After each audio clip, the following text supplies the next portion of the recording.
지금 온라인이 워낙 발전을 하다 보니 커피를 한 잔 마시더라도 검색을 하고 인스타를 보고 유튜브를 봐서 어느 지역에 갔을 때 여기 커피가 다른 데에 비해서 훨씬 많은 경험을 할 수 있다. 그 경험이 뷰가 될 수도 있고, 그 경험이 사장님이 앞에 나와서 춤을 춰주는 걸 수도 있고, 그 경험이 원두를 내가 직접 골라서 로스팅기에 넣고 원두를 뽑는 걸 수도 있고, 그래서 그런 것들을 얼마나 시각적으로 사람들한테 노출하는 매장들이 계속 또 늘어날 거라고 생각을 합니다. 이제 그게 다만 지금 릴스나 인스타그램 같은 데 보면 너무 음식 비주얼에만 포커스 돼 있는 경우들이 많아요. 근데 그게 단순히 음식 비주얼뿐만이 아니라 음식을 먹는 방식, 표현하는 방식, 설명하는 방식, 보는 방식, 이런 것들이 좀 많이 다양해질 거라고 생각을 하고, 그러지 못한 매장들은 더욱더 도태되지 않을까라고 생각을 합니다.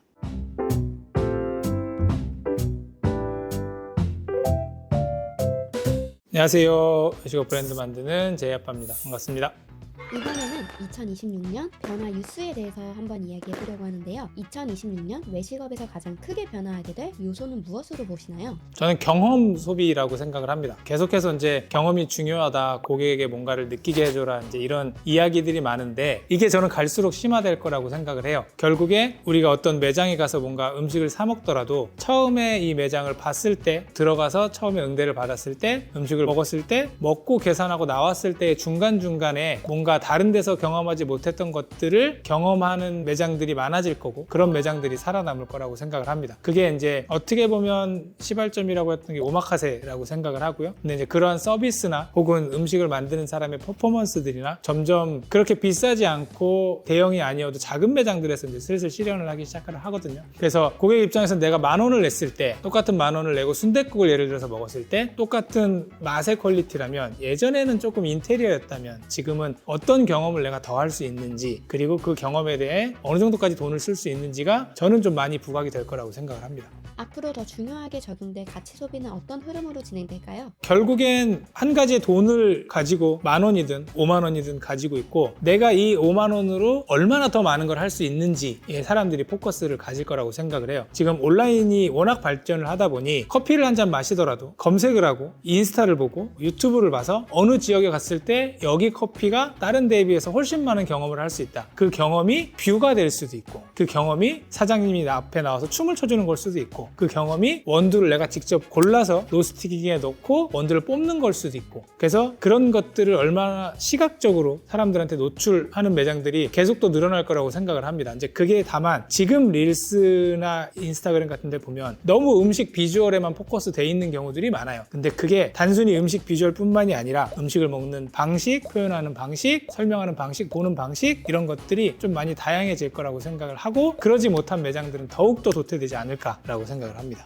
앞으로 배달 수요는 2026년에도 계속 오를까요? 네, 배달 수요도 물론 늘 거기는 한데, 이것도 마찬가지로 양극화가 좀 심해질 거라고 생각을 해요. 예전에는 이제 배달 플랫폼에서 보고 사진 이쁘고 양 많고 리뷰 많고 이제 이런 것들이 아직까지도 그렇지만 제일 많이 잘 되지만, 그런 것들이 조금 힘을 빠질 수는 있을 거라고 생각을 합니다. 근데 결국엔 저는 이제 배달 장사도 단골 싸움이 될 거라고 생각을 하거든요. 처음에야 뭐 리뷰 많고 맛집 랭킹 올라가고 한 것들을 사람들이 많이 했지만, 결국엔 예전에 여기서 시켜 먹어봤더니 여기가 훨씬 좋더라 라는 사람들이 더 많이 늘어날 거고, 그리고 예전에는 배달 어플을 조금 어린 친구들을 위주로 했기 때문에 서비스 많이 주고 이런 것들이 많이 갔다면, 결국엔 그 메뉴들이 우리 집에 왔을 때 퀄리티나 이런 것들이 충족이 되면, 물론 어느 정도 마케팅 비용은 태워야겠지만 단골 싸움이 될 거라고 생각을 합니다. 배달 장사를 하는 입장에서는 배달비랑 이런 것들이 너무 많이 나가니 이 수익화를 어떻게 맞춰서 판매를 할 건지를 고민을 하고, 이제 이런 걸 잘하는 데들이 살아남지 않을까 싶습니다.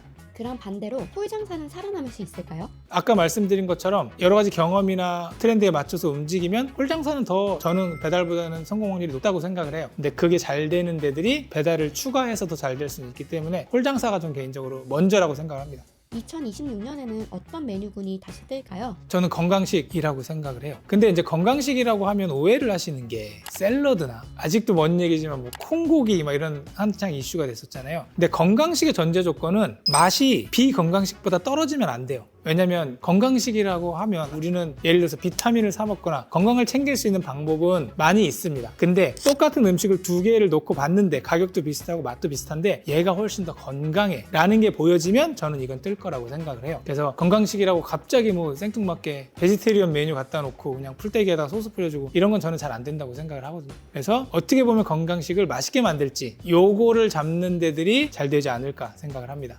디저트 지금 하고 계시잖아요. 네. 디저트 시장의 변화는 어떻게 될 것 같으세요? 지금 디저트 보면 어딜 가도 파는 게 다 똑같아요. 어딜 가면 뭐 휘낭시에 팔고 쿠키 팔고 크로플 팔고 붕어빵 팔고 다 똑같은데, 저는 한 가지의 디저트 카테고리를 잡고 이거를 제일 잘하는 데가 그 디저트 시장을 조금씩 먹을 거라고 생각을 해요. 그리고 거기에 딸린 애들이 부수적으로 딸려 있는 거지. 메가커피 가면 요즘에 라면땅 팔거든요. 그리고 미니 붕어빵을 이렇게 팔아요. 근데 그거는 사람들이 메가커피를 가서 음료수를 마시면서 같이 팔기 때문에 많이 팔리는 거지, 그거 자체가 퀄리티가 높아서 팔리는 건 아니에요. 근데 많은 디저트 파는 데들이 야 메가 하니까 우리도 라면땅 하고, 야 붕어빵 쟤네도 하니까 붕어빵 가자 해봐야 안 팔리는 겁니다. 근데 결국엔 메가커피는 저가커피 시장을 이미 잡고 있기 때문에 뭘 팔아도 되는 거고, 만약에 이런 것들 새로운 디저트를 하시려고 하시는 분들이 있으면 대형에서 뭐 하니까 따라하지 말고, 그러면 예를 들어서 미니 붕어빵을 팔면 우리가 이 미니 붕어빵을 어떻게 하면 우리 매장의 시그니처로 만들까를 고민해서 거기서 풀어나가면서 디저트를 푸는 게, 하나로 1등을 하는 게 저는 계속 시장을 잡아먹을 거라고 생각합니다.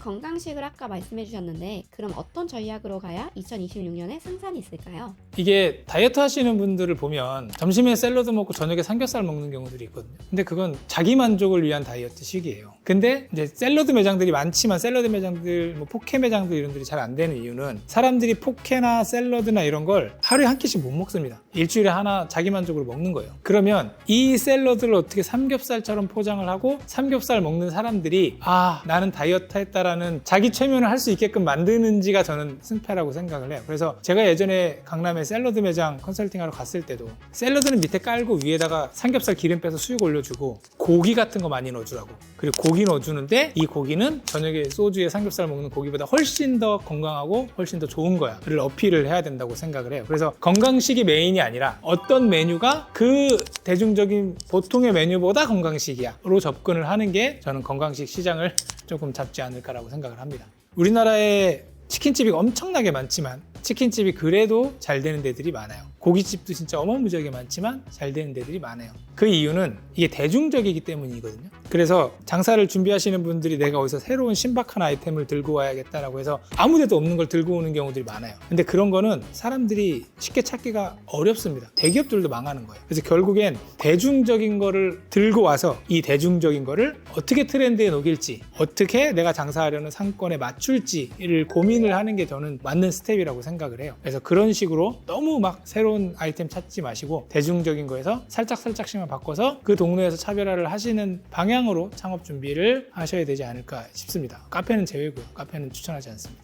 오늘 트렌드랑 이런 얘기를 했는데 제가 원래는 트렌드 얘기를 잘 안 드려요. 왜냐면 어떤 업종이 트렌드다라고 얘기를 하면 그 트렌드가 이 영상이 언제 나갈지 모르지만 두세 달 있다가 바뀔 수도 있어요. 우리나라 트렌드가 그렇게 빠르기 때문에 전체적인 맥락에서 말씀을 드렸고요. 트렌드도 결국엔 대중적인 거 안에서 저는 움직인다고 생각을 합니다. 그래서 준비하시는 것들에서 우선은 사람들이 수요가 많은 걸 찾고 거기서 트렌드를 껴 맞추는 방향으로 창업 준비를 하시면 도움이 되지 않을까 싶습니다. 감사합니다.